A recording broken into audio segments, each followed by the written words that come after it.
Welcome to the Amy McManus Show on AM 1480 WLEA. I've got an interesting story actually forwarded to me by somebody here at the station I found interesting. Last week, lawmakers in the Dominican Republic gave final approval to a pro-life constitutional change in spite of massive criticism and pressure from the UN and other abortion advocates. The article at the Dominican Republic now states that, quote, the right to life is inviolable from conception until death, unquote. The measure was strongly supported but met opposition from international abortion proponents and United Nations agencies. Niles Castberg, UNICEF's regional director for Latin America and the Caribbean, wanted the legislators to liberalize abortion so women would not be forced into, quote, unsafe procedures. Castberg also suggested that lawmakers would be hypocrites unconcerned with the nation's higher-than-average teen birth rate. United Nations Program for Human Development Coordinator Miguel Sierra Hatton criticized the article, saying the constitutional revision encourages the incidence of clandestine abortions and maternal deaths, and it disregards a woman's right to life. Hatton also took aim at the Catholic Church, stating that it had influence in everything, and that, quote, the Church has become a source and a motive for social exclusion in the Dominican Republic. The dogma is placed ahead of the needs of population, health, housing, and better living conditions. Given these statements, it's interesting to note that the UN is supposed to be abortion neutral, and their website maintains that, quote, the legal status of abortion is the sovereign right of each nation, and that the organization does not provide support for abortion or abortion-related activities anywhere in the world. Amnesty International also pushed the parliament to loosen abortion restrictions because making the procedure illegal could, quote, lead to violations of women's human rights. Nicaragua, El Salvador, Chile, Paraguay, and Guatemala have also criminalized abortion or passed pro-life provisions in their governments. Mexico also has 12 states that have recently adopted constitutional amendments declaring that life begins at conception. I think it's interesting to note that these countries are generally quite impoverished, and you'd think that they'd be all for population control via abortion. So the question is, what's different about these countries? Apparently they have different priorities: faith, family, the belief that a child is a blessing, not a curse. Apparently they have different priorities indeed. I know a country that used to have similar priorities not too long ago. A country that now, whose congresspersons are shutting down amendment after amendment that would ensure that universal health care does not cover abortions. I think you can guess what country that is. Reuters headline recently, the U.S. economy shrank less this past quarter. I love how these Reuters, I'm not sure if it should be called a member of the fringe media at this point, but they always seem to quote these stories as good news. And here's the good news. Gross domestic product fell at 0.7% instead of the 1% that they thought. Another separate survey by ADP Employer Services showed private employers cut 254,000 jobs in September, which is more than the 210,000 layoffs they had been expecting. And that decline was less than the 277,000 they expected, that occurred in August. So again, they're touting this as great news, that there were 254,000 layoffs because they were expecting more. Mark Faber is talking again. I talked about him a few weeks ago, and he's not letting up. He says, quote, it's a total and complete disaster, and the crisis we've had is just the appetizer to the big total breakdown of financial markets and of governments in 5 or 10 years' time when the whole system goes bust. He said this to the show Worldwide Exchange on CNBC. The issues of excessive leverage and the uncontrolled, unbound credit growth, he continues, as well as the bulging deficits and interest rates at zero, are not being addressed.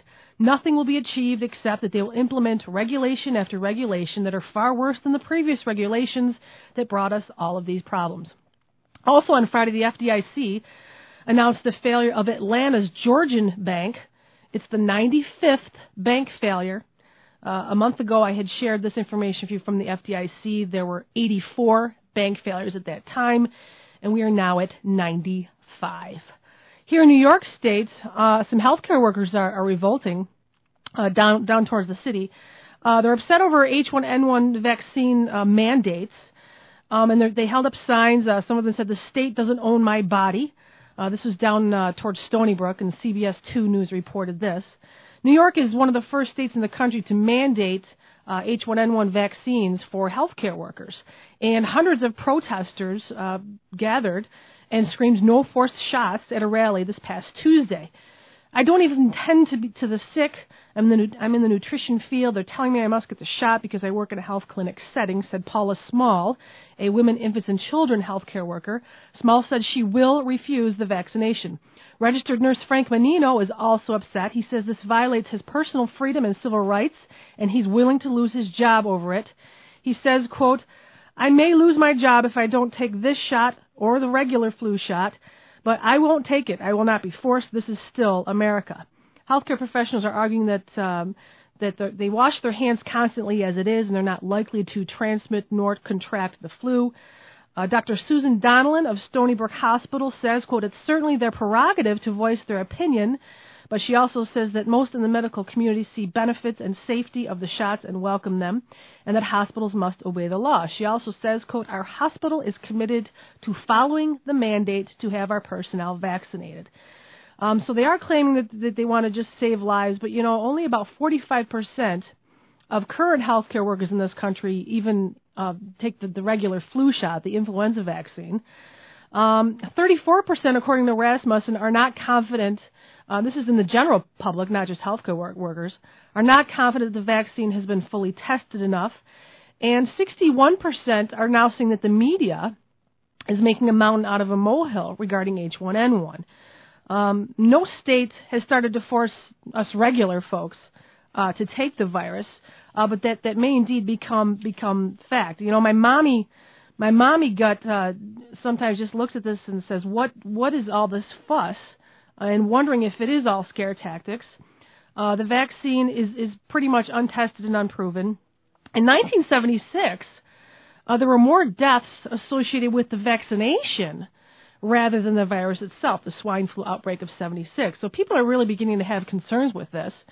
And, you know, when a hospital administrator says things like, quote, "We are committed to following the mandate," what does that mean exactly? I think we need to start thinking about this. If it becomes mandated for children, for example, and you as a parent are against this concept, is someone going to come to your door and arrest you and take your children? It's not a far-out scenario, and it could very well be part of our future. We need to start thinking about it. More parental rights news out of the Irving Township in Michigan. This is from a Yahoo News story.